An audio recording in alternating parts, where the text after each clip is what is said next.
তুই বেটা হ্যান্ডসাম বেটা বাম হাতে বেটা খেলা গার নেবে দু চার বেটা আর হলা নিবি না তো নাড়া সাপ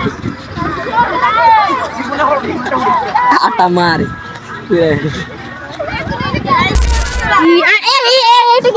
বুঝলাম আর বলতে আসসালামু আলাইকুম বন্ধুরা, তোমরা সবাই কেমন আছো? আমি হলাম তোমাদের প্রাণ প্রিয় মির্জা মহিন ভাই বলে কেউ চিনা, আবার কেউ হুদা ভাই। বাট আজকে কথা ওইটা না, কথা তো হইতেছে মূলত আমাদের এলাকায় অনেক দিন যাবত ধরে মনে হয় এদের সবার থেকে মূলত 200 টাকা করে উঠাইছে, কারণ একটা খেলার আয়োজন করবে। তো অলরেডি এক এক ছোট ছোট পোলাফাইন থেকে মনে হয় এক একজন থেকে 200 টাকা করে নিছে। বাট এখানে সর্বপ্রথম খেলা দেখতেছি একদমই মিডিয়াম সাইজের যেসব পোলাফাইনটা ওরা 2 রাউন্ড করে দিতেছে। ওদের মধ্যে যে ফার্স্ট হয় তাকে করে নিবে, তারপর আবার মেয়েদের মধ্যে দ্বিতীয়বার রাউন্ড চলে, মানে এক কথা ওই পাশ থেকে ধরে এ পাশে আসে রশি ধরে আবার ওই পাশে যাইতে হবে। ছেলেরা এদের মধ্যে যারা একটু বেশি বড় আছে তাদের 3 রাউন্ড চলে। তো 3 রাউন্ডের মধ্যে আমি দেখছি খেল খারাপ না। 2টা রাউন্ডে আমাদের কাছের ছোট ভাই ও একদমই পাইছে, ভালো লাগছে। আবার বিস্কুট খেলা দিছে, মানে অল এভরিথিং খেল খারাপ না, অনেক ধরনের খেলা দিছে যেগুলো একদম বেশি ভালো লাগে। আর ছোটকালে এগুলো আমরা খেলা হইতে স্কুলে থাকতে প্রচুর ভালো লাগতো, সীমার বাহিরে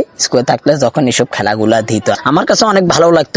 আর আপনাদের কাছে কেমন লাগতো অবশ্যই কমেন্টস করবেন। আর এখন তো মোবাইলের যুগ হয়ে গেছে, সবাই সবসময় মোবাইল টিপে খেলাধুলা খেলতে চায় না, কিন্তু এটা ঠিক না। পোলাপানে অনেকগুলো আসছে ছোট ভাই বাদার, ওদের সাথে একটু টুকটাক মস্কারি করলাম, প্রচুর ভালো লাগছে। আর ওরা আটা মারে আমার অবস্থা একদমই খারাপ করে দিয়েছে। আর কারণ খেলাটা ভালো লাগছে। আর লাস্টে খেলা যেটা এটা মার্বলটা আর আটা দিয়ে তো ওইখান থেকে মার্বল একটা নিয়ে যে যার আগে যেতে পারে, মুখ দিয়ে হাত বাঁধা থাকে। তো প্রচুর ভালো লাগছে আসলে। আমার খেলার মধ্যে আইটেম অনেকগুলো ছিল, রোদের তাপমাত্রার কারণে আমি একদমই থাকতে পারিনি। তো মানে আজকের ভিডিওটা এরকমই ছিল, বাট আমার কাছে অনেক ভালো লাগছে। আপনাদের কাছে কেমন লাগছে অবশ্যই কমেন্টস করে বলবেন আমার ভিডিওটা।